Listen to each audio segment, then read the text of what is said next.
Masa kecil tak terulang, jadi orang tua yang hadir sepenuhnya. Ini materi kita ya. Nah, apa sih makna hadir sepenuhnya? Saya yakin bunda-bunda sudah pada tahu ya. Makna hadir sepenuhnya. Yuk kita sama-sama nonton dulu ya. Mau nonton nggak? Saya kalau ngajar tuh suka pakai nonton ya.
Oke. Bunda tahu nggak apa yang dibicarakan mereka? Enggak ya, saya juga nggak tahu. Dan sebenarnya ayah juga nggak tahu. Ayahnya juga tidak tahu bahasa yang disampaikan oleh anaknya. Tapi ayahnya berusaha apa? Ya. Seolah-olah si anak, oh ayahku ngerti nih, oh cerita lagi gitu kan ya. Makin lama makin ketawa gitu. Dan ayahnya tuh ketawanya tuh ngakaknya itu sebenarnya ngakak yang agak dibuat-buat. Kan beda ekspresi orang yang beneran ngakak gitu ya. Seperti itu. Kalau kita lihat video tadi itu sekilas memaknai artinya sepenuhnya. Hadir sepenuhnya. Pura-pura aja kita ngerti bahasa anak. Dia ketawa, kita ketawa. Gitu kan. Dia seneng gitu kan. Karena dia merasa bahwa paham nih, nyambung nih. Ya kan. Dan ayahnya kan juga tadi sempat komentar kan komentar juga dengan gitu kan, itu bahasa planet dan anaknya nyambung kan, anaknya ngomong lagi gitu, padahal anaknya juga nggak tahu ayahnya ngomong apa, karena sesungguhnya komunikasi itu adalah ketika antara yang mendengar dengan yang bicara nyambung, walaupun nggak keluar kata-kata, komunikasi kan seperti itu, efektifnya tuh seperti itu, ya, baik. Itu tentang makna sebenarnya, tapi kita coba gali definisinya ya. Orang tua memaknai, ini konteksnya hadir sepenuhnya tadi ya, bahwa makna hadir sepenuhnya itu adalah orang tua memaknai setiap bagian saat membersamai anak-anaknya. Itulah konteks hadir sepenuhnya. Oke. Nah, indikatornya apa kalau kita tuh sudah hadir sepenuhnya bersama anak, anak ingin mengulang-ulang gitu. Kita coba ingat-ingat lagi ketika kita mungkin sering ada momen bersama, terus suatu ketika dia pengen lagi. Pernah nggak? Yuk kita main itu lagi yuk, main badminton lagi yuk, seru waktu itu gitu. Berarti momen itu sangat dikenang baginya dan dia mengira bahwa saat itu kita beneran hadir bersamanya. Nah, jadi indikatornya kita lihat ada nggak momen yang memang dia minta itu diulang kembali. Nah, berarti bagi dia itu terekam betul dalam memori kenangan indah buatnya. Dia menganggap bahwa kita saat itu hadir sepenuhnya untuk dia, ya.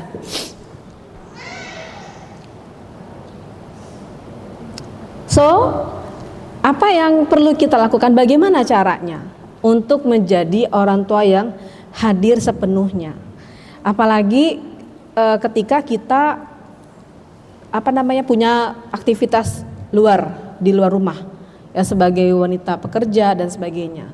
Maka ada 4 caranya agar kita itu bisa hadir sepenuhnya saat kita bersama anak-anak, gitu ya. Nah, yang pertama apa? Mindful parenting, pengasuhan yang mendalam. Mindful itu mendalam ya, seperti itu ya. Kita ada itu tidak cukup fisik, tapi beneran fisik dan jiwa kita yang hadir saat itu. Jadi bukan sekedar dia di sebelah kita, kita ada. Tidak sekedar itu. Tapi mindful parenting, kita benar-benar ada fisik dan ruh kita bersama anak. Jiwa kita bersama anak. Itulah disebut dengan mindful parenting. Ya. Kemudian cara yang kedua adalah manajemen waktu. Kita harus punya sebenarnya kalau kita mau jadi orang tua yang hadir sepenuhnya dalam waktu kita seharian 24 jam itu, kita benar-benar serius menyisihkan 15 menit paling sedikit sampai 30 menit yang kita anggap itu golden age-nya. Nah, 15 sampai 30 menit itu terserah kita mau bikin apa, ya. Tapi memang itu kita lakukan betul-betul. Dan saat kita bersama anak-anak, mindful parentingnya dimainkan. Fisik ada, ruhnya ada, jiwanya ada. Gitu ya, 15 sampai 30 menit. Aktivitasnya apa? Banyak yang bisa kita lakukan sebenarnya. Ya, entahkah memasak bersama, kalau anak perempuan misalnya, anak laki-laki kan kadang ada juga ya yang suka masak gitu. Atau bersihkan rumah misalnya bersama-sama. Aktivitasnya itu hanya perantara, tapi yang mau kita ambil adalah kebersamaannya. Kan lucu ya, Dek duduk sini Dek, udah masing-masing aja sampai ngitung 30 menit habis. Enggak, aktivitas itu hanya jalannya supaya tercipta momennya untuk menjalin kedekatan tadi. Bondingnya tuh ada. Kan kalau nggak ada kegiatan kan lucu ya, cuman duduk diam-diaman sampai 30 menit selesai. Itu nggak mindful parenting namanya. Ada sesuatu yang dikerjakan yang itu membuat anak itu merasa kita itu ada. Ya, cara yang kedua begitu. Jadi konsisten kita lakukan sehari dari 24 jam kita cari waktunya 15 menit paling sedikit sampai 30 menit untuk melakukan aktivitas bersama. Terus yang ketiga, quality over quantity. Jadi orang tua yang bekerja jangan khawatir kalau dia ngerasa waktunya habis, karena sesungguhnya itu bukan kuantitas yang dibicarakan, tapi kualitasnya. Nah, kualitasnya itu apa?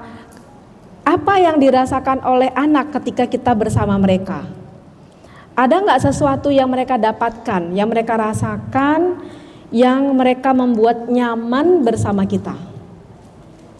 Jadi yang penting adalah kualitasnya. Walaupun kita nggak lama sama dia, sama anak gitu ya, tapi kalau berkualitas kayak tadi, itu kan hanya di dalam mobil, dalam perjalanan kan ya. Tapi ketika ayahnya tadi benar-benar mindful bersama anak, buat dia itu sesuatu banget. Quality over quantity. Jadi nggak perlu dirutinkan frekuensinya. Misalnya dalam sepekan itu 2 kali kemana gitu jalan gitu ya. Kalau 2 kali itu namanya frekuensi, kuantitas yang kita bicarakan. Tapi kalau ketika kita menjalankan kuantitas tadi, yang 2 kali tadi, terus nggak ada ngapa-ngapain, mindfulnya nggak masuk, mindful parentingnya nggak masuk, maka itu bukan kualitas namanya. Itu hanya mengejar kuantitasnya saja, gitu ya. Nah, yang terakhir adalah bagaimana caranya kita bisa hadir sepenuhnya, refleksi. Nah, ini mungkin yang juga jarang kita lakukan, refleksi. Apa yang kita lakukan di refleksi ini adalah kita memikirkan apa sih distraksi. Distraksi itu perusak gitu ya. Yang merusak, apa yang merusak terbesar antara hubungan kita sama anak, yang membuat kita tuh dekat tapi terasa jauh. Pasti ada pengganggu, distraksi itu pengganggu gitu ya. Apa pengganggu terbesar antara dia dengan kita? Itu perlu direfleksikan, kalau enggak, udahlah paling dijual lagi enggak mood gitu ya, atau apa gitu. Nah kalau kita abai sedikit seperti itu, maka itu akan terulang kembali sehingga mindful parentingnya enggak dapat gitu. Gitu ya. Jadi ada 4 caranya bagaimana kita hadir sepenuhnya ketika kita membersamai anak. Nah, kemudian yang kedua. Nah, ini udah sering sekali para trainer menyampaikan materi tentang komunikasi. Sampai dewasa pun kita masih terus kadang ada miskomunikasinya, ya, kesalahpahaman. Untuk anak mengikat ikatan emosional dengan dia, ada teknik komunikasi yang efektif. 4 tekniknya. Yang pertama, jadilah orang yang active listening, mendengarkan aktif. Maksudnya apa? Kita dianggap mendengar oleh anak ketika ada kontak mata, ya kan? Kemudian ada anggukan sebagai bentuk respon, gitu. Dan tidak menyela atau memotong pembicaraan. Ini namanya active listening. Apalagi kalau anak-anaknya udah remaja ya, pengennya curhat terus gitu kan. Itu terima aja. Kalau anak remaja perempuan terutama, kalau laki-laki sudah agak diam ya, atau nggak terlalu banyak mau cerita anak laki-laki. Memang kodratnya begitu, dipaksa pun susah, karena laki-laki kadang harus dipancing dulu. Ketika anak perempuan kita mau curhat, gali tuh sepenuhnya, nggak usah di-cut-cut.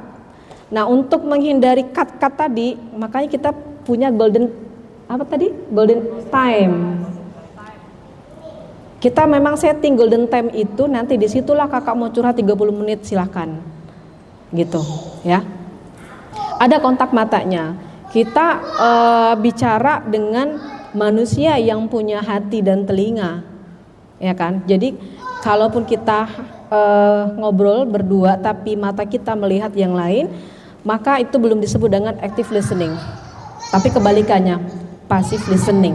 Dia hanya dengerin tapi pasif gitu ya, nggak fokus gitu. Makanya harus ada eye contact. Mau nggak mau kita harus melihat kontak mata. Kadang orang bisa menilai kan dari matanya, kamu ngomongnya jujur atau enggak ya. Bisa dilihat dari matanya enggak? Bisa. Kadang mata tuh nggak bisa ditipu tentang isi hatinya. Dari lihat mata ketika dia cerita, oh udah mulai merah matanya. Coba kalau kita nggak pakai kontak mata, ya kan? Cuma dengerin suara dia aja gitu. Tahu-tahu udah mengalir air matanya, gitu. Anggukan itu sebagai bentuk respon kita bahwa jangan salah angguk pula gitu ya. Yang harusnya kita tidak mengangguk, kita mengangguk. Jadi dia, loh kok Bunda nggak mengangguk sih gitu kan. Nah itu artinya kita belum mindful ya, belum benar-benar hadir gitu. Karena apa? Ada distract tadi, ada pengganggu di antara kita dengan anak saat kita berkomunikasi. Itu active listening. Jadi kita baru dianggap sebagai pendengar yang aktif itu kalau kita melakukan kontak mata, anggukan sebagai respon, tidak menyela atau memotong. Bentar kak, tadi Bunda lupa harusnya nelpon siapa ya gitu. Itu akan menghilangkan rasa di anak ya, mengurangi. Lalu teknik yang kedua, bahasa cinta anak. Nah ini udah pernah saya sampaikan di tahun sebelumnya di kelas parenting ini, bahwa setiap kita apalagi anak itu punya 5 bahasa cinta. Dari 5 itu dia ada yang dominan diantaranya. Nah 5 bahasa cinta itu yang seharusnya kita kenali, anak saya itu bahasa cintanya apa, sehingga kita bisa masuk komunikasi ke dia menggunakan bahasa cinta. Bahasa cinta words, anak yang suka pujian, motivasi lewat kata-kata, kamu hebat banget hari ini gitu ya. Kalau dia dengan begitu semangatnya tambah gitu ya. Pokoknya kita melihat ada sesuatu yang membuat dia tuh jadi lebih baik. Oh berarti bahasa cintanya adalah words. Touching dengan sentuhan. Hasil penelitian orang Indonesia itu bahasa cintanya di sini. Orang Indonesia tuh lebih suka disentuh. Itu ya hasil penelitiannya. Touching itu sentuhan. Tidak perlu berkata-kata, ketika kita menyentuhnya, membelainya, dia sudah tenang. Gitu ya. Dia udah lega, dia bahagia, dia dapat support. Oh, berarti bahasa cintanya adalah touching. Gitu. Terus ada lagi bahasa cinta namanya time, waktu. Ya. Dia membutuhkan, dia lebih suka ada waktu yang dikhususkan untuk dia. Hanya berdua misalnya ya, kemana-mana maunya sama dia gitu. Terus gift, hadiah. Ada yang bahasa cintanya itu sukanya hadiah. Nah hadiah ini agak sedikit matre ya. Jadi jangan pikirkan hadiahnya yang mahal-mahal, yang biasa aja tapi spesial. Gitu. Anak-anak di kelas itu kalau gurunya ngasih, "Ye, karena kamu berhasil, Ibu kasih ya kamu permen." Nah, permen cuma permen satu, tapi karena yang dapat cuma dia merasa berharga kan? Iya, yang lain kan nggak dapat gitu, ya. Jadi gift itu diberikan bukan hanya di momen saat dia ulang tahun gitu ya, tapi sesuatu yang ketika dia melakukan sesuatu yang kita suka, ya, yang kecil-kecil perlu kita berikan hadiah. Lalu yang terakhir service, layanan. Nah, jadi 5 bahasa ini bagaimana cara kita taunya? 5 ini semua suka nggak? Siapa yang nggak suka dikasih hadiah? Suka kan? Siapa sih yang nggak suka dipuji-puji? Suka. Kita 5 bahasa ini kita punya, tapi dari kelima ini manusia tuh punya dominannya. Nah, cara mengenalinya tuh seperti apa ya? Memang kita harus sedikit lebih banyak memperhatikan dia lebih sering menggunakan yang mana. Dia lebih sering memperlakukan kita dengan cara apa? Itulah bahasa cintanya. Misal, ya, dia suka sekali membantu kita. Berarti bahasa cintanya apa? Service. Berarti bahasa cinta dia adalah layanan. Gitu.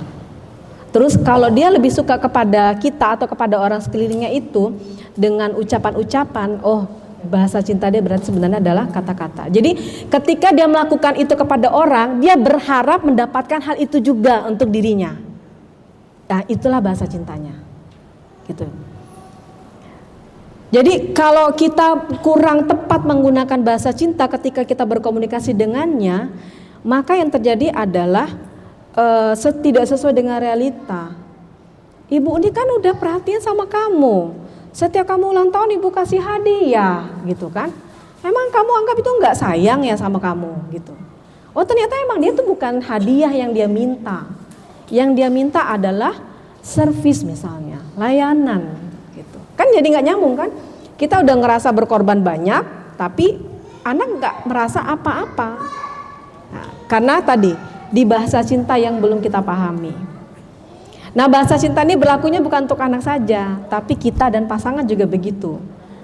Dalam berumah tangga juga begitu. Kalau pasangan bahasa cintanya touching, berarti ya udah sentuh. Walaupun kita bahasa cintanya bukan touching. Mau nggak mau kita harus sentuh kan? Iya.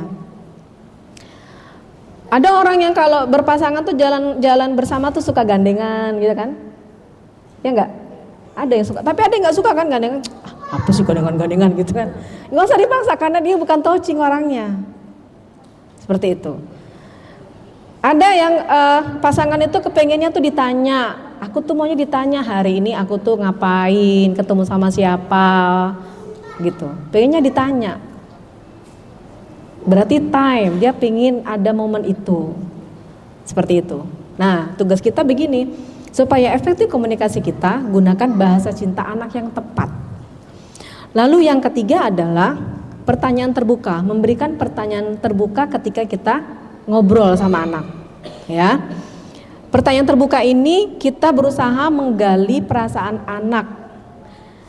Abang, adek, hari ini happy nggak? Perasaan ya yang ditanya, bukan, dek, udah berapa ayat yang dihafal? Dek, tadi kena ikom nggak di kelas? Gitu, ya. Tapi ingat perasaan yang ditanya, gitu ya. Pertanyaan terbuka. Nah, kalau ditanya perasaan pasti banyak kan? Ya kan? Kalau yang perempuan tuh pasti banyak cerita. Iya mah, tadi ada teman baru pindah, mau panjang. Udah tuh kita cuma mengeluarkan satu kalimat, setelah itu kita jadi pendengar yang aktif, dengarkan. Seperti itu. Nah, kalau bisa, ini sekali lagi kapan kita lakukan? Di golden time. Golden time itu bisa di mana saja. Bisa saat kita jemput anak, saat kita ngantar anak mungkin, saat makan malam, saat sebelum tidur. Pokoknya kita yang menentukan golden time-nya kapan. Nah, saat golden time itulah kita masuk nih seni komunikasinya dengan teknik ini. Jadilah active listening, jadilah orang yang paham bahasa cinta anak, gitu. Lalu pertanyaan yang diajukan adalah pertanyaan tentang Saan. Kalau anaknya cowok biasanya satu kata ya. Gimana hari ini abang? B aja. Udah. Ya udah nggak apa-apa. Yang penting rajin tuh ditanyain ya.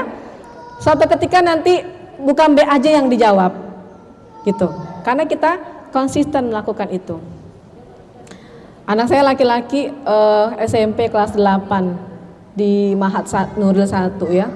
Waktu itu dia tiba-tiba telepon mau ketemu. Kayak jauh aja gitu kan. Perasaan baru ketemu 3 hari yang lalu bang, antar baju gitu kan. Terus ternyata ketemu tuh dia hanya kontak mata aja loh, nggak ngomong apa-apa. Terus saya ini pundaknya, ada masalah ya bang? Nah, kan udah beda di kelas 8 kan, baru dia cerita, iya Mi ada masalah. Oke, ayo kita ngobrol, duduk di masjid tuh, ngobrol berdua. Nah begitu ya, jadi gunakan waktu yang tepat kalau ini anaknya di luar gitu ya. Tapi kalau kita ketemu terus, kita bisa menentukan waktunya di saat kita lapang. Lalu yang terakhir nih, menghindari toksik. Menghindari toxic phrases, kata-kata yang meracuni saat kita berkomunikasi. Tahan-tahan tuh ngomong jangan, ya kan? Tidak bisa saat kita ngobrol sama anak. Itu kata-kata yang bisa membuat rasa percaya diri anak kita itu menurun. Hindari kata-kata itu. Dihindari, bukan nggak boleh. Boleh kita mengatakan kata-kata jangan di waktu yang tepat, gitu ya. Tapi ketika dia ngobrol, hati-hati hindari kata-kata itu, karena itu bisa meracuni pikirannya dan bisa membuat rasa percaya diri dia tuh berkurang. Nah akhirnya nanti ya bisa fatalnya apa? Nggak asing ngobrol sama bunda, apa-apa jangan, jangan deketin laki-laki. Oh gitu. Dia lagi mulai cerita tentang laki-laki gitu ya. Langsung jangan. Nah udah deh, berikutnya dia udah tahu kesimpulannya, nggak usah ngobrol sama mama tentang cowok, pasti jangan gitu kan. Nah itu ya, jadi ketika kita berkomunikasi, gunakan 4 teknik ini agar komunikasi kita tuh jadi komunikasi yang efektif ya. Oke, jadi untuk hadir sepenuhnya, triknya bukan hanya yang tadi, tapi dalam berkomunikasi, agar komunikasi kita itu jadi komunikasi yang hidup, kita perlu menjalankan yang ini. Ya. Lanjut. Nah, kita sering sekali mendengar kalimat-kalimat quality time, waktu yang berkualitas. Sebenarnya yang penting itu tak adalah bermakna atau tidak quality time-nya. Nah, ada 4 bagaimana kita membangun quality time bersama anak yang bermakna di tengah rutinitas kita yang padat. Ya, di saat kita lagi sibuk-sibuknya. Walaupun kita nih pekerjaan kita di rumah, tapi saya yakin ya, pekerjaan kita pun banyak juga di rumah. Karena rumah itu nggak akan pernah selesai ya urusannya. Oke, apa itu quality time yang bermakna? Yang pertama adalah ritual kecil. Kita bisa membangun quality time yang bermakna itu dengan cara ritual kecil. Maksudnya tuh namanya ritual tuh apa ya? Kegiatan, kebiasaan. Ritual tuh biasa ya. Berarti sesuatu yang biasa dilakukan. Seperti itu. Contohnya ini mudah ya, masak bareng, menyiram tanaman. Apalagi yang bisa dikerjakan bareng? Mewarnai bareng. Pernah nggak diajak anaknya mewarnai? Bunda bantuin adik dong mewarnai. 80% kita yang warnain. Betul kan? Iya, saya pernah ngalamin itu. Dek, ini Umi yang warnain gitu kan. Mewarnai boleh, apalagi kalau anak cowok, ayo kita cuci mobil bareng yuk. Sama ayahnya misalnya gitu. Bersepeda bareng, seperti itu. Tapi namanya ritual, bukan momentum. Nah, artinya memang biasakan, harus ada kita ciptakan kebiasaan yang kita rutin, yang nggak harus masak bareng gitu ya. Ntar dia udah hafal tuh, pastilah nih jam segini nih bunda ngajak masak bareng, kan nggak, udah ditebak tuh nggak seru kan? Iya, harus diganti-ganti kegiatannya.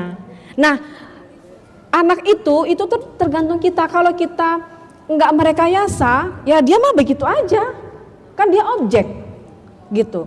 Jadi emang kita harus mikirin hari ini nanti ketemu anak mau ngapain ya. Itu udah kita pikirin sebenarnya, udah direncanain gitu. Kalau direncanakan tuh dia ngerasa gimana gitu. Iya, seneng banget kan seperti itu karena udah disiapkan betul-betul gitu ya. Nah, terus yang kedua, membangun quality time bermakna itu permainan kreatif.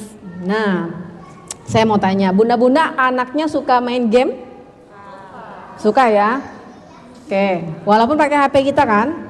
Iya. Game apa yang disukai anaknya? Roblox, terus? Apa? Oh, zombie, oke. Minecraft, apalagi? Semua tahu ya yang disukai anaknya gamenya? Ya, mungkin ada yang anaknya nggak pakai HP untuk bermain, bagus banget itu, masih steril ya, ya masih bersih dia ya, iya, nggak apa-apa, bagus itu, kita perlu belajar. Tapi kalau anak kita emang nggak bisa, apalagi dia sudah punya handphone sendiri, ya, nah pernah nggak kita main bareng, misalnya HP masing-masing nih. Ayo kita tanding ya kali ini ya. Nah, pernah nggak gitu? Nggak pernah. Emang mama bisa main Roblox? Oh bisa. Nonton dulu tutorialnya. Mau diapain? Iya, nggak bagus. Saya punya apa ya saya bilangnya namanya ya. Saya tuh punya kelompok pembinaan ya, anak-anak usia pasca kampus. Jadi saya membina mereka. Jadi hari ini challenge kami berlaku sampai Sabtu besok. 2 jam 1 hari di medsos, no yang lain. Nah itu. Setiap hari mereka ngirimin grafik. Nanti saya tunjukin ya. Jadi saat saat kita bikin kesepakatan challenge itu ada yang nyeletuk gini, Bu, tapi kami main Roblox bisa 6 jam loh Bu sehari. Hah, 6 jam? Main Roblox? Oh ya, kalau gitu mulai hari ini enggak lagi ya main itu ya. Kesepakatannya cuma boleh milih 2 ya, medsos yang mereka biasa pakai pilih 2, bisa IG atau satu lagi TikTok. Kalau anak muda kan 2 ini ya, YouTube, Facebook apalagi gitu ya, itu enggak mainan mereka. Nah itu disepakati yuk 2 jam per hari. Jadi setiap malam tuh mereka kirim grafik, kan di handphone kita bisa ada settingan itu ya. Nanti mereka screenshot, Bu, ini di saya Bu, ada yang kelebihan. Yang kelebihan tuh nanti emotikonnya nangis. Bu, Ana lewat 1 menit, katanya gitu ya, 1 menit cuman gitu kan dalam hati ya. Tapi dia merasa bersalah gitu Nah ini saya lihat satu pekan pembatasan penggunaan gadget. Itu anak usia pasca kampus sebenarnya, gitu ya. Nah, jadi maksud saya permainan kreatif ini bukan berlaku hanya yang punya anak usia PAUD gitu loh. Yang usia SD bahkan SMP pun kalau dia suka permainan tertentu, pernah nggak kita tuh terlibat di permainan mereka? Kalau misalnya tadi kayak game, yuk pernah nggak kita tuh main berdua, saling menantang kayak gitu kan? Ya. Atau kayak gini nih, yang sederhana, tebak emosi lewat ekspresi wajah. Nah, kira-kira cocok nggak dengan main sama anak usia berapa gitu kan? Nih, Umi lagi gini nih, coba tebak apa ekspresinya, bisa. Tapi kalau usianya udah, ini kan nggak cocok ya. Intinya, lewat permainan kreatif itu bisa menjadi quality time yang bermakna buat anak. Gitu. Terus apalagi nih caranya biar waktu kita tuh bermakna. Nah ini cerita pengantar tidur nih kayaknya nggak berlaku untuk SMP SMA ya. SD pun kayaknya kelas 4 udah ke atas sudah kurang ya.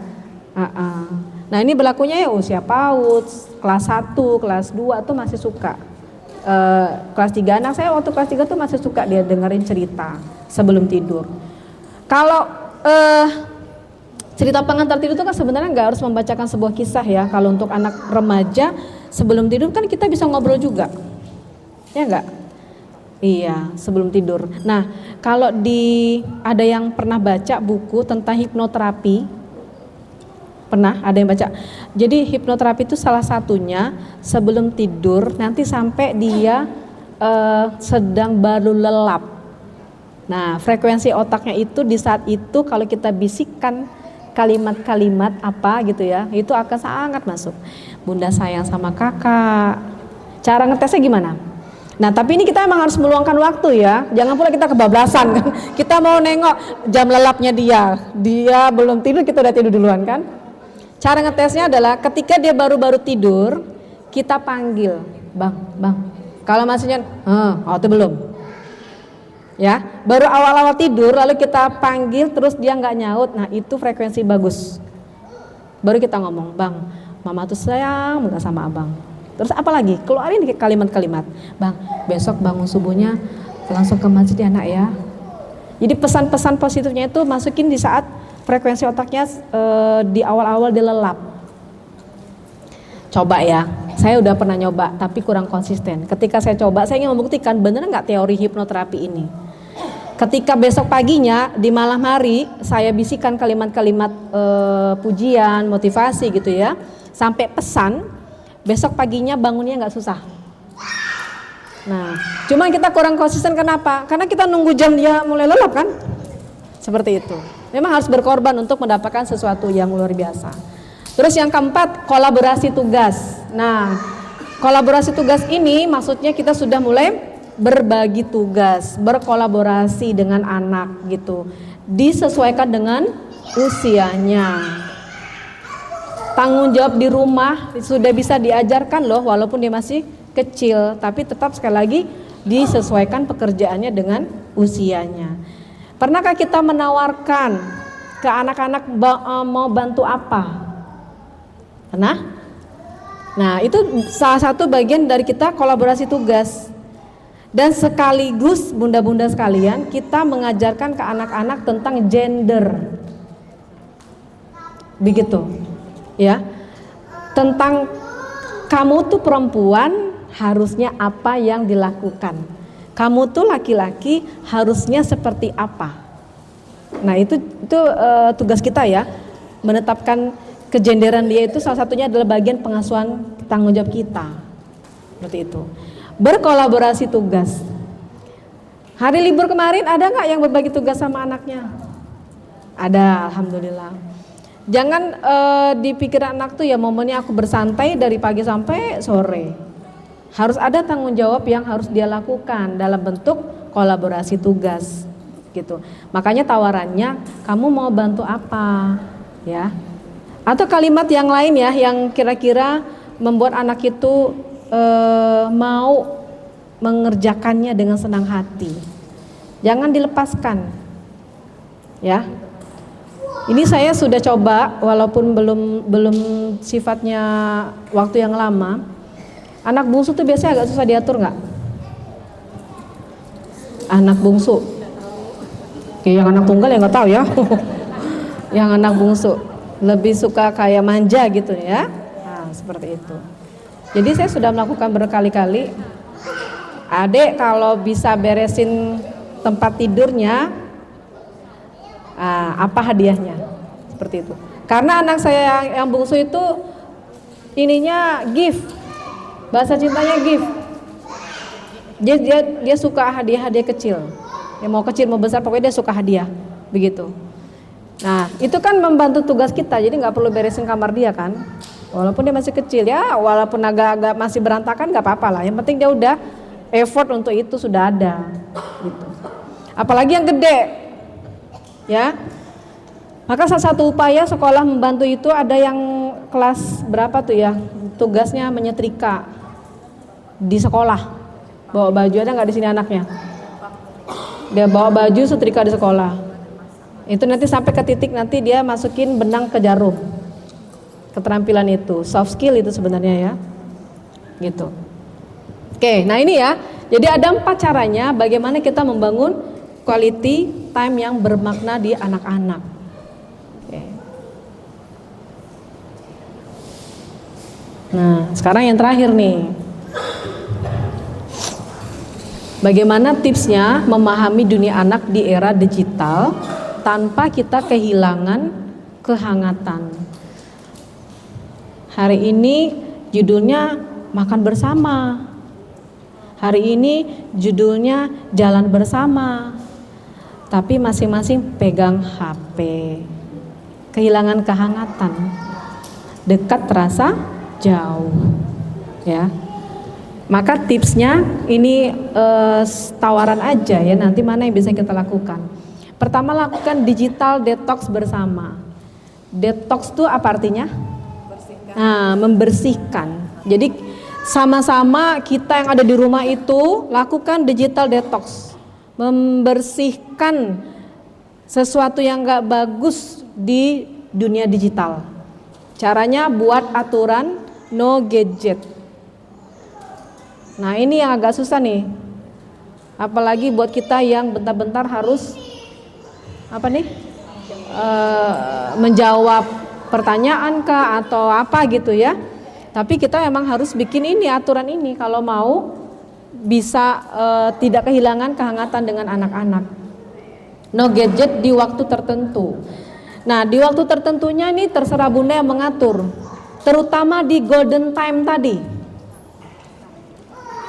Saya yakin kita sering melakukan itu ketika kita judulnya mau momen bersama, ya kan? Tapi kita tuh bersama ini, bersama pekerjaan, bersama kertas, bersama panci. Itu sesungguhnya distract tadi, pengganggu tadi. Jadi nggak dapat tuh hadir sepenuhnya. Nah, maka digital detox itu gunakan kita untuk di golden time tadi. Jadi ketika kita bersama anak di 15 sampai 30 menit lagi, benar-benar nggak pegang ini, benar-beneran gitu. Ya, pakai mode pesawat. Mode pesawat itu kan dia hidup tapi nggak ada sinyal gitu kan. 15, nggak sanggup 30 menit, udah 15 menit. Jadi kita tuh sebenarnya sudah harus menguji diri kita juga, sanggup gak kita? Seperti itu. Hanya di 15 sampai 30 menit. Gak sanggup 30 menit, ya udah 25 menit. 20 menit, paling sedikitnya 15 menit.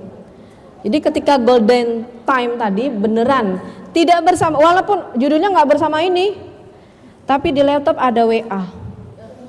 Sama aja kan? Iya. Atau sambil ngerjain laporan di laptop. Ya nak? Terus. Balik lagi ke sini.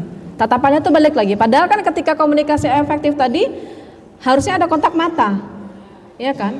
Kontak mata itu kita sedang mempelajari perasaannya, yang ingin dia katakan, ekspresinya, seperti itu, ya. No gadget, karena hari ini memang salah satu yang memisahkan kita di dunia nyata tuh ini sebenarnya, ya. Digital detox, kemudian eksplorasi dunia nyata.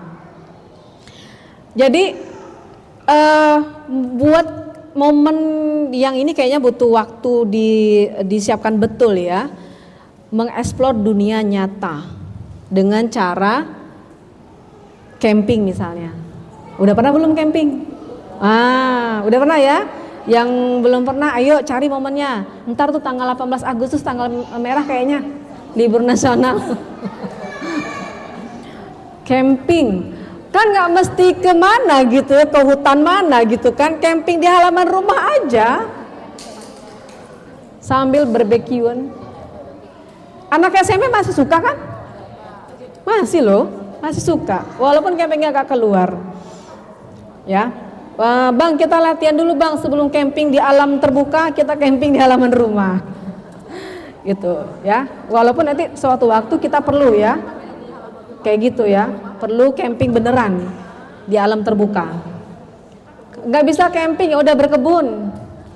Nggak ada kebun bu, buat kebun berarti. Kebunnya apa? Entah apalah yang di halaman rumah yang mungkin bisa kita bikinin ya kayak gitu kan. Abang ini ya, gemburin tanahnya ya, terus yang ini apa gitu. Buat momen kayak gitu. Explore dunia nyata. Anak-anak kita saja ya, kalau kita tuh ke dunia yang beneran gitu, refresh loh otak kita sebenarnya, ya. Tapi melakukan kegiatan seperti itu contohnya ya. Terus apa lagi? Memahami anak tanpa kehilangan kehangatan, menjadi teman di dunia digital, ya. Nah ini yang saya bilang tadi, terlibat dalam game atau medsos. Anaknya yang udah punya akun sendiri? Ada? Yang sudah punya akun TikTok? Oh belum punya.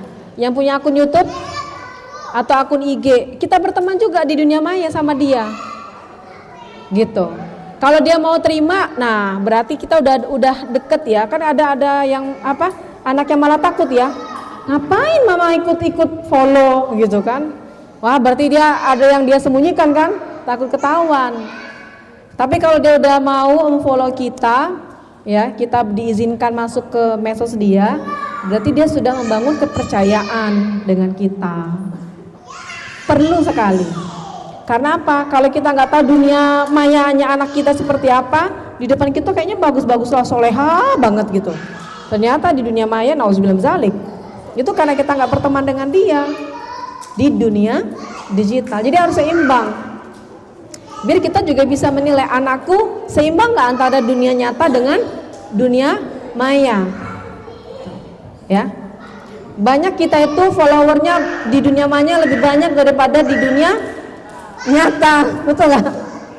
Kasihan tuh kalau meninggal nanti yang datang dunia mayanya ada nggak yang datang? Minimal harus ya beda-beda tipis gitu ya. Banyak juga maksudnya teman dia di dunia nyata, jangan kebanyakan teman di dunia maya. Namanya juga maya, ya kan? Sesuatu yang abstrak, yang goib, itu orangnya benar atau enggak juga kita nggak tahu kan? Seperti itu. Jadi kita kalau bisa berteman, ya. Terus yang terakhir, pendampingan bijak. Nah, pendampingan bijak tentunya dengan hari ini kita nggak bisa loh melarang anak-anak kita itu untuk tidak pegang gadget, ya kan? Yang kita lakukan adalah pengawasan dan pendampingan. Karena mereka lahir itu sudah, mereka generasi native digital kan, udah kenal caranya, nggak perlu diajarin, malah lebih pintar mereka daripada kita. Ya kan, memahami dunia digital lebih paham mereka. Maka pembatasan, kemudian pendampingan dan pengawasan itulah tugas kita, ayah bunda. Nggak ada ya, ayah budi maksudnya. Gitu ya. Jangan sampai trouble. Terus saya notice banget nih buat anak-anak yang diberi fasilitas punya handphone sendiri. Jangan sampai kita yang dikontrol oleh anak. Kita yang mengontrol anak. Hadiah misalnya dapat juara apa dikasih handphone, atau misalnya sudah ikut wisuda dikasih handphone. Ya, kita merasa kita membahagiakan dia, tapi disitulah awal mulanya kehancuran dia. Gitu. Nanti dia akan dekat dengan handphone daripada dengan kita. Nah, itu tadi syaratnya, ada pembatasannya, ada pendampingannya, dan ada pengawasan. Bunda-bunda sekarang banyak sekali loh aplikasi yang bisa mengontrol itu kan. Walaupun kita nih nggak lihat, tapi kita bisa mengontrol itu lewat aplikasi, banyak sekali. Hari ini aplikasi yang bisa mengontrol. Kita tahu udah berapa lama dia main dengan handphonenya, apa saja yang dia buka, seperti itu. Ya. Jadi harus seimbang antara dunia nyata dengan dunia mayanya, ya. Nah, itu bagian yang terakhir. Sekarang saya kasih, sebelum ditutup saya kasih worksheet nih ya.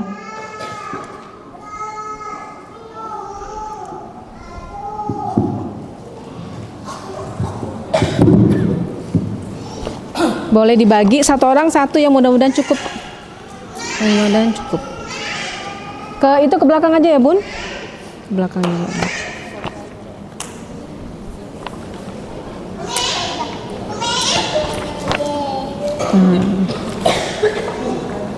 Ini sih. Nah, ke belakang ya. Kalau nggak cukup apa ya?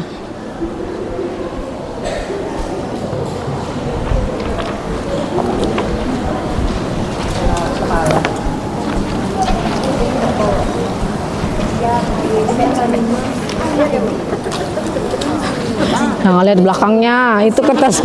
Saya menjaga alam. Ya, daripada mubazir ya, Bu. Itu bukan meja saya tuh. Udah banyak tanda tangan di situ, nambahin pula. Kena cair, nggak bisa itu cair. Saya bagi ke Bunda, Bunda tulis saat ini sampai selesai ya, jangan nggak selesai. Karena kalau nggak selesai, saya nggak jamin akan dilanjutkan di rumah. Karena setelah ini adalah tantangan buat Bunda melakukan apa yang sudah Bunda tulis.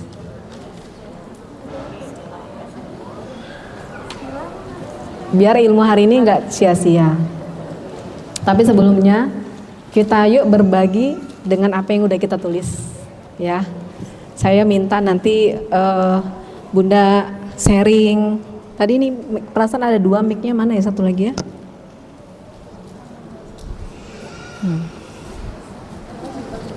Ada 4 bagian kan pertanyaannya? Ya.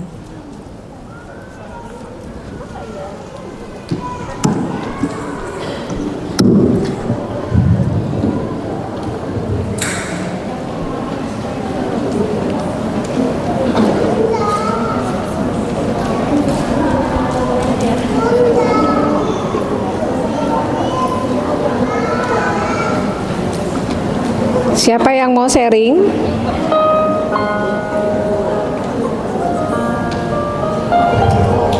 Yuk, yang mau sharing siapa? Saya kasih mic-nya.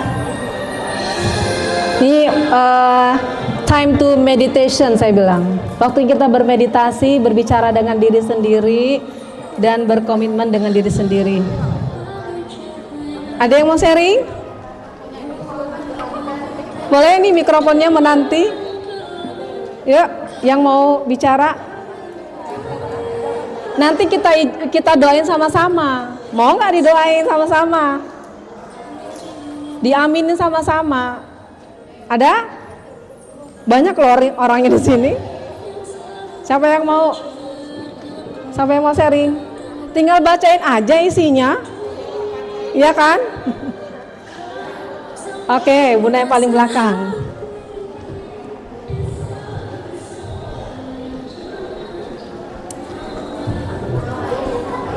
Yep. Boleh berdiri boleh. Biar masuk syuting sama Mas Budi. Assalamualaikum warahmatullahi wabarakatuh. Waalaikumsalam. Perkenalkan, saya Ibu Jihan atau Umi Jihan.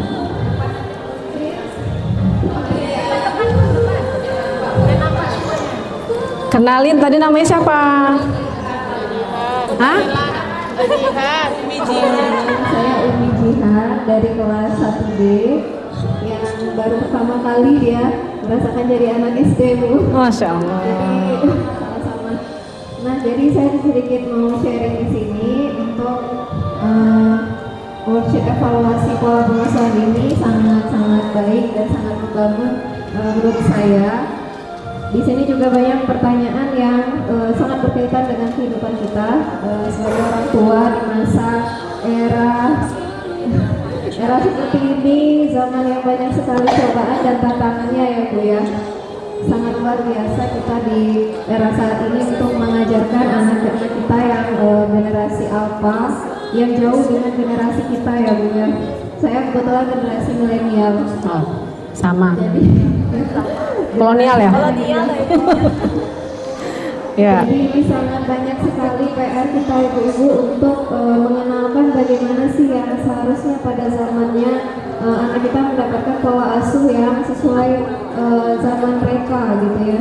Jadi saya juga sebagai orang tua di sini harus banyak sekali belajar dan terus mendapatkan ilmu dari orang-orang yang hebat seperti Ibu Ria. Ya, saya sangat terkesan sekali di sini. Untuk frekuensi interaksi saya berusaha semaksimal dan sekuat saya untuk memberikan waktu terbaik. Kebetulan juga saya seorang profesional, saya seorang apoteker, seorang guru, dan juga saya aktif di organisasi dan luar biasa waktu saya sangat-sangat padat sekali. Gitu. Jadi untuk datang ke sini saya harus meninggalkan sekolah saya dulu. Untuk frekuensi di sini saya Ini yang udah terjadi ya. Ini kan refleksi ya. Oke, yuk. Gimana bagian pertama refleksi tentang frekuensi interaksi. ya, interaksi saya usahakan setiap hari. Oke. Dan itu pada saat saya pulang bekerja sore itu sangat saya maksimalkan untuk waktu bermain bersama anak, melihat perkembangan selama dia sekolah di sini, apa saja yang sudah dia pelajari selama sehari. Saya periksa setiap hari catatannya Bu. Jadi dia udah bisa apa sudah bisa menulis atau sudah bisa berhitung dan lain-lain. Kemudian saya biasakan dia untuk berbicara di depan juga, Oke. menceritakan kesalahan apa yang sudah dia lihat selama di sekolah. Sudah berapa temannya di sekolah, itu sangat penting. Kemudian untuk aktivitas bersama, anak saya ini kebetulan dia sangat suka sains, jadi saya berikan dia buku-buku tentang sains dan tentang ilmu pengetahuan alam semesta. Jadi dia mungkin lebih tertarik untuk membaca, lebih mengenal dunianya seperti itu. Jadi mungkin di gadget itu banyak sekali eksperimen-eksperimen sederhana yang dilakukan dan dia mungkin ingin mencoba lagi gitu. Jadi saya harus memberikan waktu yang juga banyak kepada saya, walaupun mungkin saya tidak juga mungkin kadang tidak di tempat. Kemudian selain membaca buku bersama, kita juga melakukan eksperimen karena juga saya basicnya sains. Kemudian nonton TV, bermain, kita nonton TV juga saya dampingi seperti itu. Dampingi baik itu nonton kartun ataupun nonton film-film di laptop gitu ya. Kemudian di HP juga saya pantau juga. Keterlibatan emosi di sini saya juga selalu mendengarkan bagaimana keluh kesah dia selama belajar di sekolah. Apakah ada teman yang mengejeknya, apakah ada teman yang menyinggung perasaan dia, saya tanya biasanya. Kemudian untuk Jadi jawabannya selalu kadang-kadang atau jarang, Bu? mendengarkan saya setiap hari mendengarkan. Selalu berarti ya? Hambatannya mungkin faktor lelah. Itu yang mungkin dirasakan anak-anak, mungkin pulang sekolah dia cuma butuh tidur, istirahat. Nah di masa itu mungkin saya memberikan dia tempat yang nyaman seperti tidur di samping dia sambil memeluk dan mungkin memberikan kata-kata besar, kamu luar biasa hari ini, luar biasa ya, kamu sekolah udah besar gitu. Walaupun dia mungkin capek ya, dia sakit, waktu dia demam, batuk, pilek segala macam, ya mungkin karena motivasi dari kita lihatnya aja ibadah sekolah itu kita harus semangat ibadah, insya Allah nanti dapat surga. Tuh saya motivasi seperti itu. Mungkin faktornya kelelahan, kemudian komunikasi, dia nyaman bercerita, alhamdulillah dia nyaman bercerita. Untuk main HP juga sama. Saya berikan juga waktu cukup untuk berapa jam saja, misalnya 1 jam. Kemudian kalau dia sudah berlebihan, saya hanya menakut-nakuti saja sedikit. Lama-lama itu HP-nya keluar monster. Seperti itu. Dia jadi takut. Oh iya, lama-lama ada monster, iya. Jadi dia takut seperti itu. Tapi tetap saya ajak untuk kegiatan-kegiatan positif seperti menulis, membaca dan lain-lain. Untuk aktivitas sederhananya, saya mungkin lebih menggali potensi anaknya dulu. Kalau anak ini lebih potensinya bidangnya apa, misalnya apakah dia suka mewarnai, menggambar, ataupun membuat puzzle dan lain-lain. Untuk kepuasan saat ini saya mesti buat 4. Perubahan apa yang diharapkan, saya ingin lebih mengetahui kemauan anak saya itu maunya apa. Jadi sebelum kita mungkin menargetkan anak ini harusnya bagusnya seperti ini loh, tapi saya sampaikan dulu, lebih baik kita harus menanyakan dulu dia senangnya apa gitu. Mungkin itu saja. Oke, give applause dulu untuk Bunda Jihan. Masya Allah. Tabarakallah. Bunda Jihan ini yang kelas 1 nomor 1 ya? Yang pertama? Oh ya, alhamdulillah, barakallah. Ada lagi yang mau sharing? Ada lagi? 1 orang lagi mungkin ya? Oke.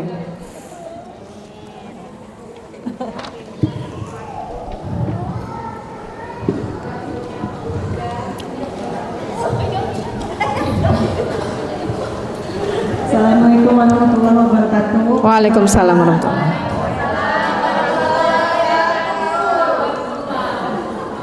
Perkenalkan, nama saya Mitra Sari, bundanya dari Muhammad Afindra di kelas 4 ini.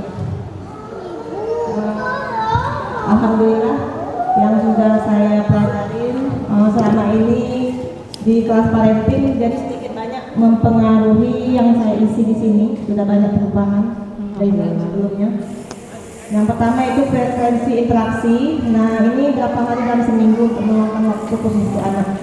Itu biasanya hampir setiap hari sih.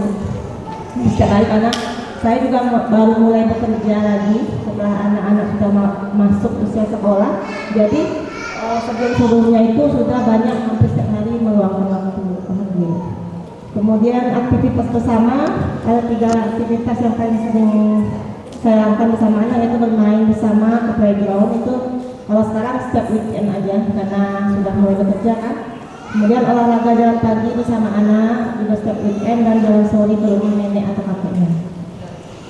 Keterlibatan emosional, kalau bersama anak sering mendengarkan atau menanggapi ceritanya, saya selalu ya, karena anak saya ini tipenya memang suka bercerita, jadi saya selalu meluangkan untuk bercerita bersama dia. Saya tidak mau mengkat gitu, misalkan bunda capek, bunda aku nggak pernah. Alhamdulillah saya lakukan. Kemudian hambatan kualitas, mungkin kelelahan, faktor kelelahan di anak dan saya juga. Tapi itu memang saya maksimalkan untuk selalu mendampinginya bercerita, karena nanti kalau misalkan kita cut, nanti besok-besok dia nggak mau lagi, apalagi yang cowok. Kemudian yang ini komunikasi, merasa nyaman dia bercerita dengan saya, dia alhamdulillah. Walaupun cowok, dia sering bercerita kepada saya. Biasanya kan kalau cowok kan agak jarang mau terbuka pada ibunya, tapi ini lebih ke saya daripada ayahnya. Kemudian cara konkret untuk meningkatkan quality time minggu depan, yang lebih bagus ini matikan HP saat anak bercerita. Saya memang ini masih kurang Bu. Jadi kalau waktu mereka bercerita saya dampingi, cuma HP masih dipegang gitu. Itu yang bisa. Insya Allah untuk minggu depan bisa dilakukan untuk mematikan HP ini. Kemudian ide aktivitas sederhana yang ingin Anda coba bersama anak, mungkin bersepeda bersama anak di weekend, karena saya juga hobi juga bersepeda. Evaluasi seberapa puas dengan quality time saat ini, alhamdulillah sangat puas Ibu, nomor 5. Masya Allah. Alhamdulillah sekali. Jadi saya diberikan waktu bekerja saat ini mungkin memang di waktu yang tepat dari Allah. Kemudian catatan tambahan untuk perubahan yang saya harapkan setelah paten ini, lebih banyak waktu bersama anak dan keluarga.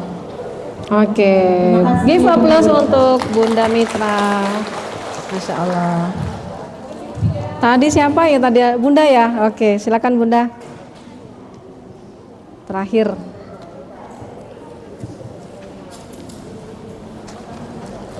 Sebelah sini boleh juga.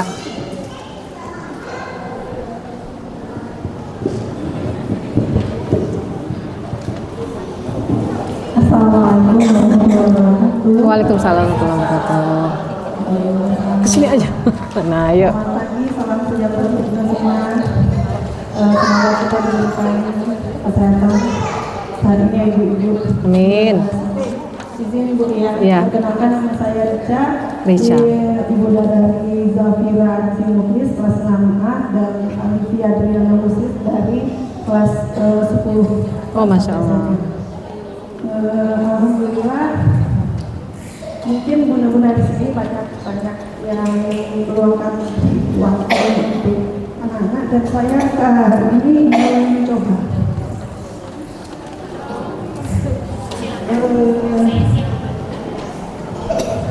Kalau berapa waktu lama saya harus meluangkan anak, mungkin ini lebih before afternya, karena saya ini bekerja, sekarang saya udah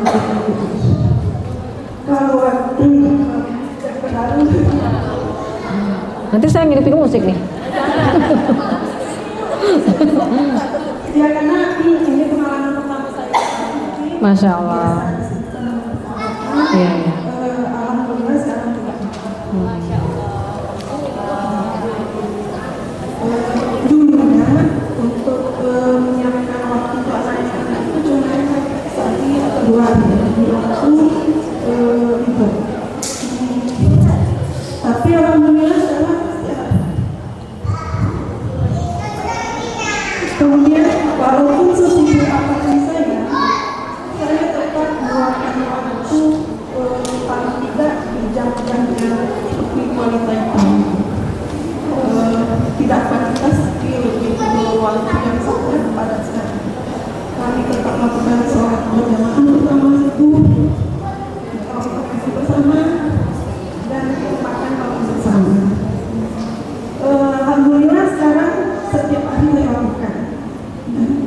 ternyata waktu untuk anak itu sangat berat.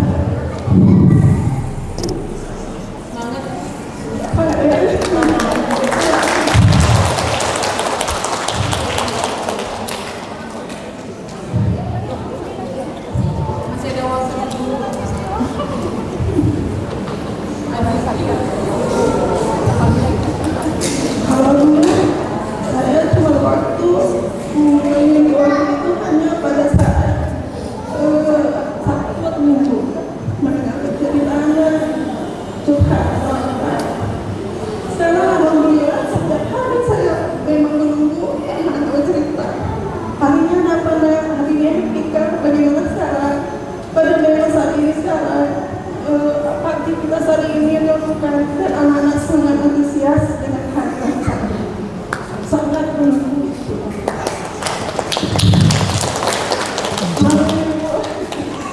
Jadi tidak bisa mengurangi emosi. Ya, biasa.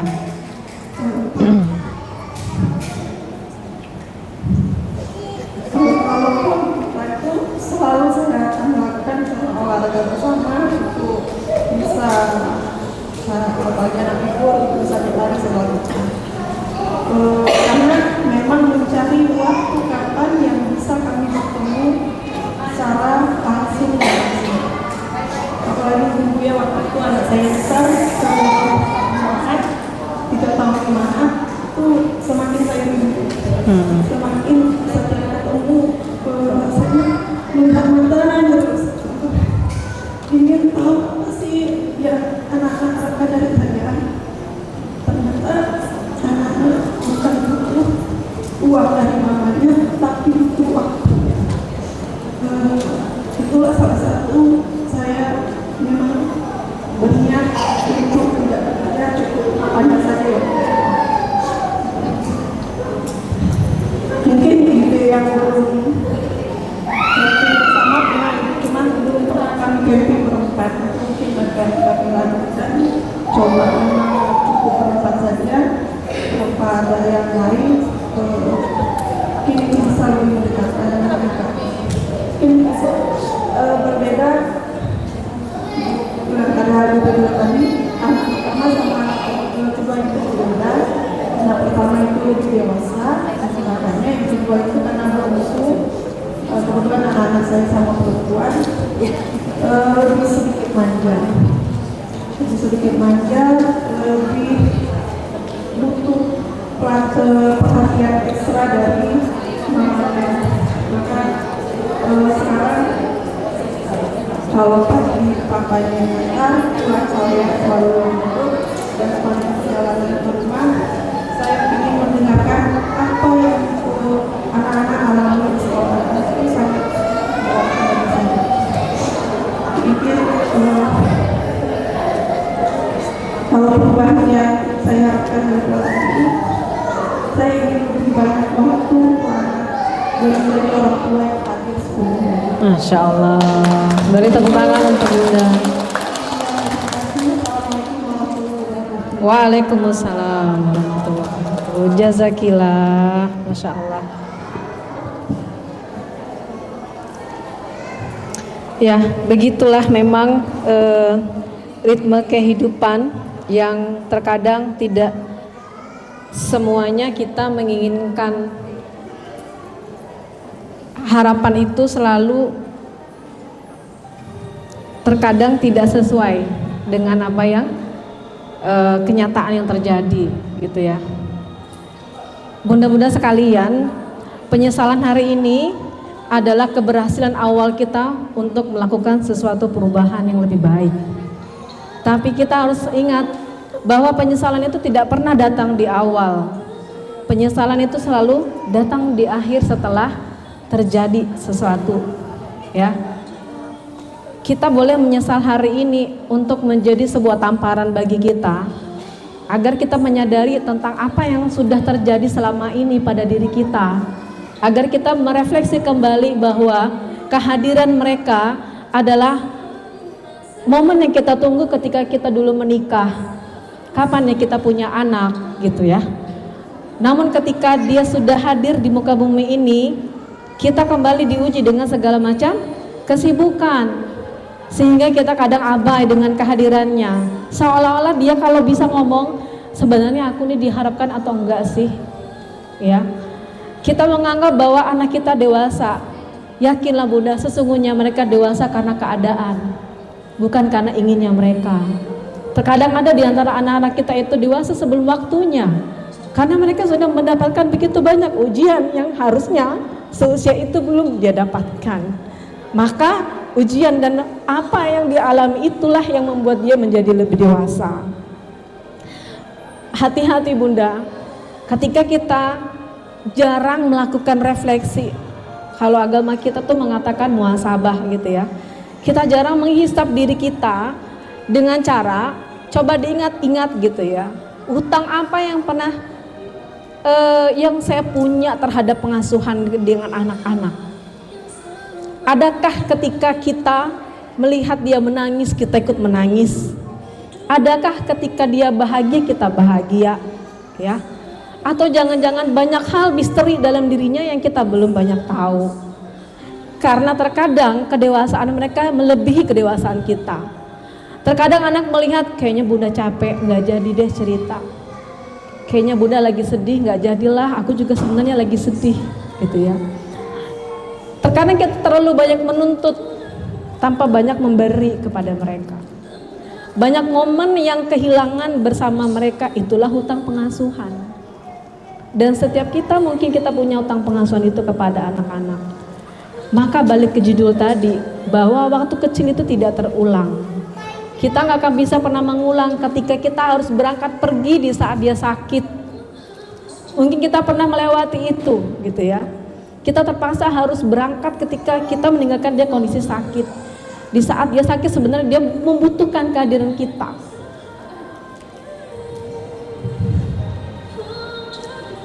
Ketika anak sakit, obat terbaik itu adalah kita. Bukan obat dari dokter.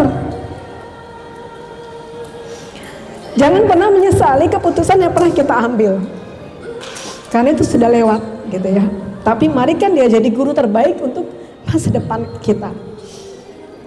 Kita jangan terlalu larut dengan aktivitas kita sampai nanti kita menyadari bahwa ya Allah, ubanku sudah bertambah. Satu persatu muncul banyak momen yang sudah aku lewati dan aku tidak mengetahui peristiwa-peristiwa penting dalam hidupnya.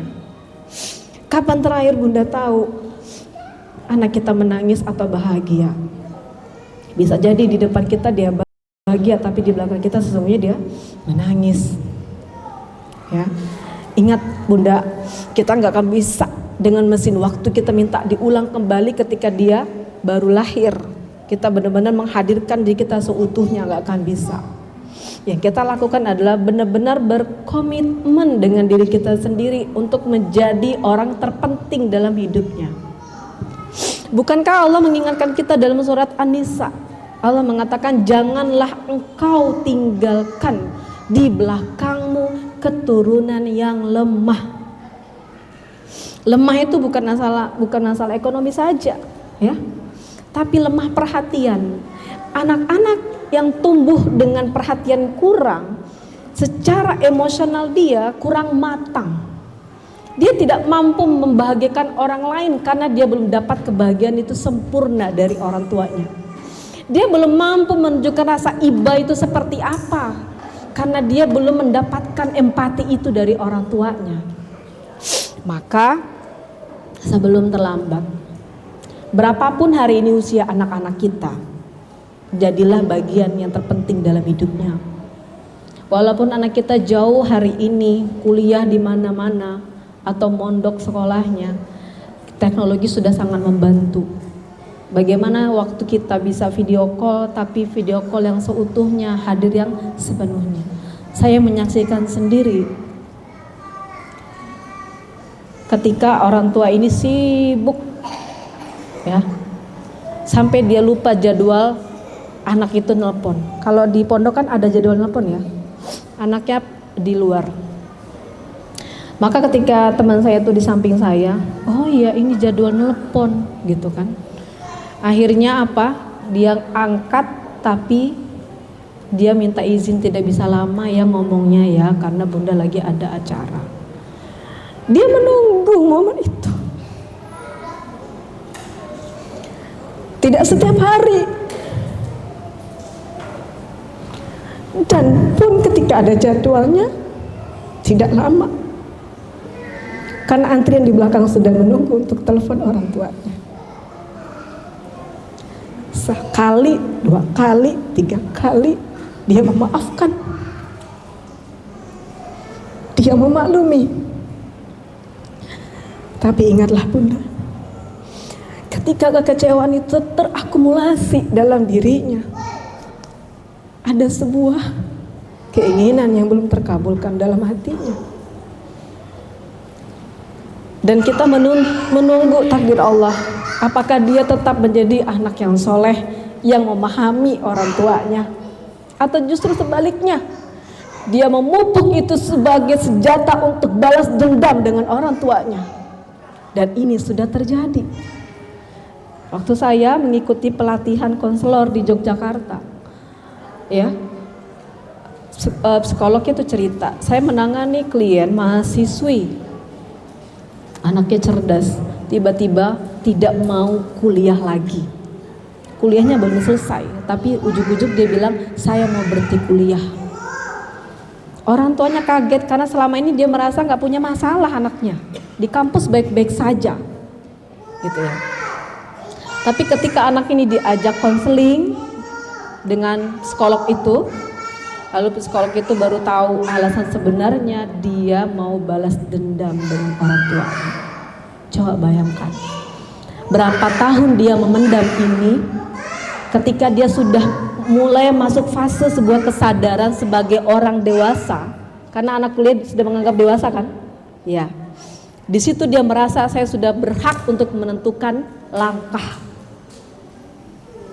Bayangkan bagaimana kecewanya seorang tua yang sangat berharap anaknya lulus kuliah dengan baik. Ternyata dia merekap semua kekecewaan waktu dia kecil. Bayangkan, yang orang tua nggak menyangka kalau ternyata kamu selama ini menyimpan, gitu. Dan itu bukan satu, bunda.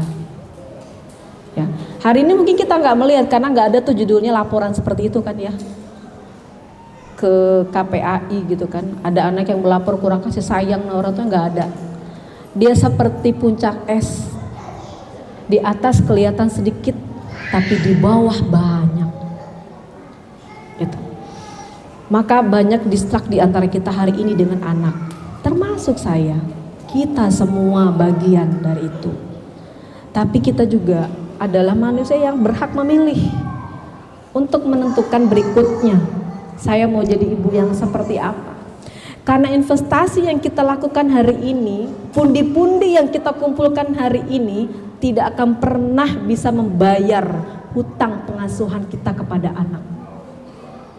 Kita menganggap bahwa udah selesai urusan kasih sayang ketika kita membelikan apa yang dia mau, tapi kita tinggalkan dia bersama apa yang dia mau, bersama benda-benda yang kita beli. Kalau dia boleh ngomong, mungkin dia akan bicara dengan benda-benda itu, bahwa dia tidak butuh itu sebenarnya. Ya, maka kasih sayang seorang bunda adalah obat baginya segala macam masalah bagi anak-anak kita. Meskipun kita tuh nggak banyak ngomong, tapi ketika kita hadir saja, dia sudah merasa lega, gitu ya. Nah, maka bunda sekalian, mintalah sama Allah diberi kesempatan yang panjang, kita bisa sedikit-sedikit membayar hutang pengasuhan. Berapa banyak anak kita hari ini karena bekerja, kita titip anak kita ke tempat penitipan. Saya tahu karena saya merasakan betapa teririsnya hati seorang ibu yang bekerja, pagi-pagi harus meninggalkan anak di tangan orang, ya kan? Pulang-pulang dia udah cantik, yang udah wangi, tapi bukan wangi dari tangan kita. dan itu dia hadapi setiap hari. Gitu. Makanya ada treatment khusus nih untuk ibu-ibu yang bekerja ya, beda dengan ibu-ibu. Maka luar biasa sekali untuk orang tua, untuk bunda yang di rumah, tapi pun dia menyerahkan kepada asisten rumah tangga. Ya, siapa yang menggendong? Ada asisten. Siapa yang ganti pampersnya? Ada asisten. Siapa yang mandiin dia? Ada asisten. Jadi dia hanya numpang lahir, ya kan? Dia nggak tahu betapa ketika kita menggendong anak, di situ bonding terbangun. Sentuhan kulit dengan kulit itu menyatu dan itu menjadi energi buat anak. Kita kadang nggak menyadari bahwa saraf-saraf itu berfungsi. Bayangkan ketika sentuhan asisten rumah tangga lebih banyak dirasakan oleh anak kita. Sentuhan kulit ketemu kulit itu lebih banyak mereka daripada kita. Wajar kalau anak lebih dekat dengan asisten rumah tangga ketimbang kita. Gitu ya. Makanya Rasulullah itu memberikan sunnah mengasihi anak itu sampai usia 2 tahun. Seperti itu. Karena apa? Ketika kita menggendong lalu kita memberi ASI ke dia, di situ sebenarnya ada momen yang kita nggak bisa membaca gitu ya. Tatapan mata dia melihat kita. Ingat nggak waktu kita masih nyusuin? Masih ingat kan? Dan yang ngeliatin kita, nanti tangannya meraba-raba gitu ya. Itu proses bonding. Dia sedang melakukan kontak yang kalau pakai ada visualnya tuh ada setruman listrik gitu. Lalu kita nyambung kan? Iya gitu kan? Nah itu nyambung tuh listriknya. Kayak gitu. Dan itu menjadi mental health untuk anak-anak kita. Makanya disarankan sampai 2 tahun. Selagi masih ada ASI-nya, kasih terus, jangan diputus. Seperti itu. Karena ada proses bonding yang dirahasiakan oleh Allah di situ. Gak ujuk-ujuk langsung dipisahin, langsung dikasih dot kayak gitu kan. Apalagi tadi kemana-mana yang megang bukan kita, tapi asisten. Begitu ya Bunda ya. Nah maka keluar dari sini berkomitmenlah pada diri sendiri. Ya, kita semua yang hadir di sini. Kertas itu nanti kita akan follow up sepekan. Ya, kita follow up sepekan. Ada yang lebih nggak kertasnya? Atau malah kurang ya? Kertas tadi lebih atau kurang ya? Kurang ya? Oh besar banget ngomongnya kurang. Ya saya mengeprintnya tuh padahal udah nambah lagi tadi ya, sesuai dengan yang ngisi polling. Saya berpikirnya mungkin ada yang nggak masuk grup kelas parenting, jadi nggak ngisi polling ya. Dapat informasi dari grup kelas. Oke.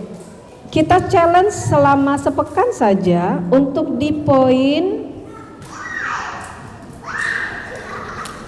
bagian 3, rencana perbaikan. Di bagian 3 ada rencana perbaikan. Oke. Matikan HP 30 menit saat makan malam.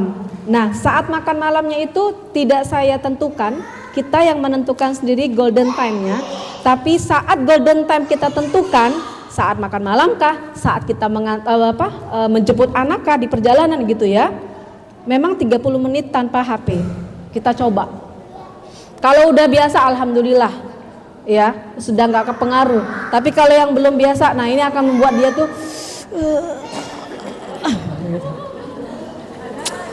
aduh kok lama banget sih 30 menit gitu. Jadi 30 menit mohon di modenya mode pesawat. Jangan modenya sinyal biasa aja gitu ya, nanti kan akan berdering kan, ya kan? Apalagi kalau judul deringnya itu berbeda-beda. Kalau bosnya yang bunyi kayak gini, kalau yayangnya bunyi begini, kalau mertua bunyi begini. Nah giliran mertua yang nelfon gimana coba? Makanya HP-nya mode pesawat aja, ya. Bila perlu Bunda bikin status golden time. Biar orang sebenarnya tahu gitu kan. Oh nggak jadilah nelfon, dia lagi golden time nih gitu kan.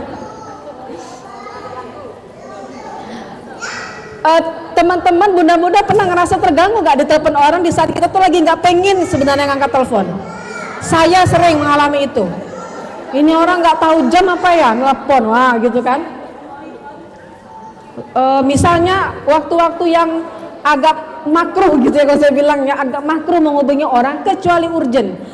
Ketika mau sholat, upayakan jangan telepon orang dulu, nih orang mau sholat nih gitu, nanti jadi gara-gara kita gitu kan. Nah, kecuali darurat sekali ya, baru ngangkat telepon. Sepakat ya? Satu itu aja, yang lainnya lakukan yang seperti Bunda tulis di kertasnya masing-masing tadi ya. Kita hanya buat kesepakatan di kelas ini sepekan sampai ketemu di Senin besok. Ibu guru, tanggal 18 itu tanggal merah, yes kata muridnya gitu kan. Memangnya challenge-nya dikumpul minggu depan? Enggak, di grup. Udah masuk grup semua? Udah, yang nggak masuk selamat katanya. Enggak boleh, harus masuk. Bagaimana caranya? Saya akan buat polling selama sepekan, ya kan? Yang udah berhasil dengan tantangannya jawab ikhlas dan jujur, ya kan? Alhamdulillah. Pokoknya nanti ada pollingnya setiap hari selama sepekan. So, walaupun pekan depan kita nggak ketemu tanggal 18, polling itu tetap berjalan selama sepekan. Kita ingin coba ya. Ini termasuk saya juga seperti itu. Jadi katakan pada suami atau pada siapa bahwa kita punya golden time, mohon tidak diganggu di saat itu dengan suara-suara handphone. Saat makan malam, Bunda silakan menentukan sendiri kapan golden time-nya, ya. Oke, insya Allah kadang murid itu mengambil kesempatan ketika gurunya lupa. Jangan ada yang ngingatin yo kalau ada tugas yo dari Buria yo. Gitu kan di antara murid itu ada yang kok Buria belum ngasih polling ya, jangan ngasih tahu Buria gitu ya, kan zaman sekolah dulu gitu ya. Oke. Baik, ada yang mau ditanyakan? Kita sudah di sesi terakhir. Tidak, insya Allah ya. Kayak yang paling penting adalah bagaimana ilmu tadi bisa kita amalkan sehingga kayak Bunda Mitra tadi, sebelum ikut parenting setahun yang lalu, kemudian sudah ikut parenting, alhamdulillah ada bekasnya. Harapannya kan seperti itu ya, ilmu itu ada bekas ya. Jadi mudah-mudahan Bunda yang pertama kali ikut parenting, bagaimana perasaannya, segejolak apapun perasaan kita, yang paling penting adalah kita bisa menerapkan apa yang kita dapat hari ini, insya Allah ya. Baik, tidak ada lagi yang akan kita bahas. Insya Allah kita akan tutup majelis kita ini, insya Allah, karena pekan depan berarti tanggal merah. Kita ketemu 2 pekan lagi ya, insya Allah. Sepakat pollingnya kita jalan mulai kapan? Hari ini. Berarti pollingnya batasnya malam ya, malam hari polling terakhir kita isi gitu. Yang belum ada di grup nanti kan sudah ada linknya dikirim di grup-grup kelas ya, biar masuk ke grup kelas. Apa motivasinya kita mengikuti challenge ini? Sesungguhnya kita ingin membuktikan bahwa kita tuh bisa berkomitmen atau tidak. Kalau kita saja nggak mampu berkomitmen, yakinlah bagaimana kita mampu memaksa anak untuk berkomitmen dengan perkataan dia sendiri, karena kita saja belum jadi teladan untuk anak-anak. Seperti itu. Maka dimulai perubahan itu dari diri kita dulu. Insya Allah kalau kita sudah bisa berubah, maka yang lain pun insya Allah akan ikut mau berubah. Makanya dimulai dari diri kita dulu ya. Baik, kalau tidak ada lagi karena sudah jam 10.09, insya Allah mudah-mudahan sekalian pertemuan ini adalah pertemuan perdana di tahun ajaran ini, dan insya Allah pekan-pekan berikutnya kita akan membahas hal-hal yang berkaitan dengan parenting. Hari ini tentang anak, mungkin suatu waktu saya akan bahas tentang suami. Setuju nggak? Apalagi kalau suaminya dibawa, masya Allah gitu ya. Ya, nanti akan berbeda karena parenting itu kan bahasanya luas ya, bukan tentang anak saja, tapi juga tentang pasangan atau rumah tangga kita. Baik, kita sama-sama tutup. Sekali lagi saya mohon maaf bila ada kekurangan dan kehilafan selama kita berinteraksi dari mulai dibuka tadi sampai di akhir. Semoga Allah memberkahi pertemuan kita dan meridhoi perpisahan kita. Kita tutup dan kita sudahi dengan bersama-sama melafazkan hamdalah alhamdulillahirabbil alamin dan doa kafaratul majelis. Subhanakallahumma bihamdika asyhadu an la ilaha illa anta astaghfiruka wa atubu ilaik. Wassalamualaikum warahmatullahi wabarakatuh.